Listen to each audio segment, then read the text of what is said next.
I just had to let you know you're. She a happy baby, she a happy baby. Assalamualaikum. Good day everyone, especially to you ma'am.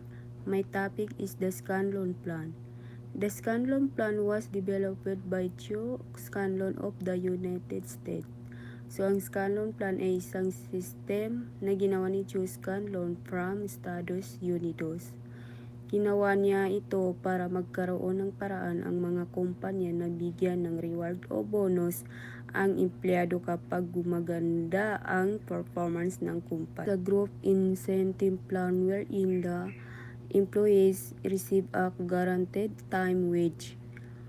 So ito ay tinatawag na group incentive plan. Ibig sabihin nito ang bonus ay para sa buong grupo ng employees, hindi lang sa isang tao. So kahit may incentive system, ang mga workers ay may regular na sahod pa rin ang mga worker. So ang sahod base sa oras ng trabaho ay tinatawag na time wage tulad ng daily wage, weekly wage, and monthly salary. So next, in this method, a standard for the ratio of labor cost to the total sales value is the set as an index of total labor effectiveness. Ibig sabihin sa system na ito, nagsiset ang kumpanya ng standard ratio ng labor cost at total sales. So ginagamit ang ratio na ito bilang sukatan ng labor effectiveness o kung gaano ka-efficient ang trabaho ng mga empleyado. Okay, next, for determining the bonus actual labor cost to the total sales is calculated for the assessment period. Pagkatapos ng base period, titingnan ang bagong buwan o bagong period na tinatawag na assessment period.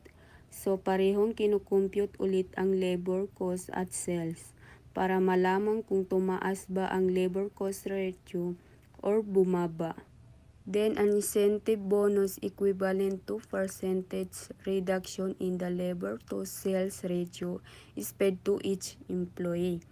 Kung ang labor to sales ratio ay bumaba, ibig sabihin mas naging efficient ang trabaho at mas malaki ang sales kumpara sa sahod. Kaya ang employees, kaya dahil dito bibigyan ng incentive bonus ang mga employees. So ang bonus ay base sa kung gaano kalaki ang ibinaba ng labor to sales ratio. And then we have two example for this topic. On the next slide, so makikita ninyo yung LB equal labor cost during the best month. SB equal total sales during the best month. LA equal labor cost for the assessment month. SA equal total sales during the assessment month. So example, best month. So ang labor natin is 20,000. Ang sales naman natin is 100,000. Sa assessment month naman is ang labor natin is 22,000. Ang sales naman natin is 150,000. So, ipagkukumpara natin yung best month at assessment month. So, ang gagawin natin is yung labor cost during best month, i-divide natin sa total sales during best month. So, 20,000 divided by 100,000. So, the result are 0.20. So, 20% ng sales na pupunta sa sahod ng workers. So, next naman po is yung assessment month. So, labor cost for the assessment month divide by sales during assessment month. So, 22,000 divided by 150,000 are equal to 0.1467. So, 14.6% ng sales napupunta sa labor cost. So, ang next naman nating gagawin is i-minus yung result ng best month at assessment month. So, 0.20 minus 0.1467 is equal to 0.0533. I-multiply naman po sa 100. So, ang sagot po is 5.33. Ang 5.33 i-divide naman po ulit dun sa result ng best month. So, 5.33 divided by 0.20 is equal to 26.65%. So, bumaba ang labor cost ratio. Ibig sabihin po niyan, mas mataas ang sales kumpara sa sahod. Another example is for the best month, labor equal 30,000, sales equal 150,000. And for the assessment month, labor equal 32,000, sales equal 200,000. So, ipagkukumpara natin yung best month at assessment month. So, ang unang nating gagawin ay yung labor cost during best month.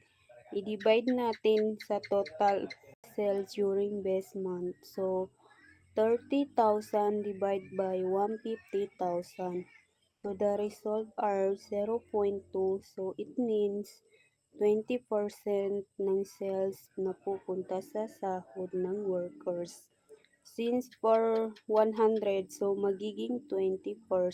So, next naman po is yung assessment month. So, labor cost for the assessment month divided by sales during assessment month. So, 32,000 divided by 200,000 are equal to 0.16. So, 16% ng sales na pupunta sa labor cost. So, ang next naman natin gagawin is i-minus yung result ng best month at assessment month. So, 0.2 minus 0.16 is equal to 0.04. Then, the next is yung 0.04 i-multiply naman po sa 100. So, ang sagot po is 4. Then, yung 4 i-divide naman po ulit dun sa result ng best month. So, 4 divided by 0.2 is equal to 20%. So, bumaba ang labor cost ratio sa best month. 20% ng sales na pupunta sa sahod.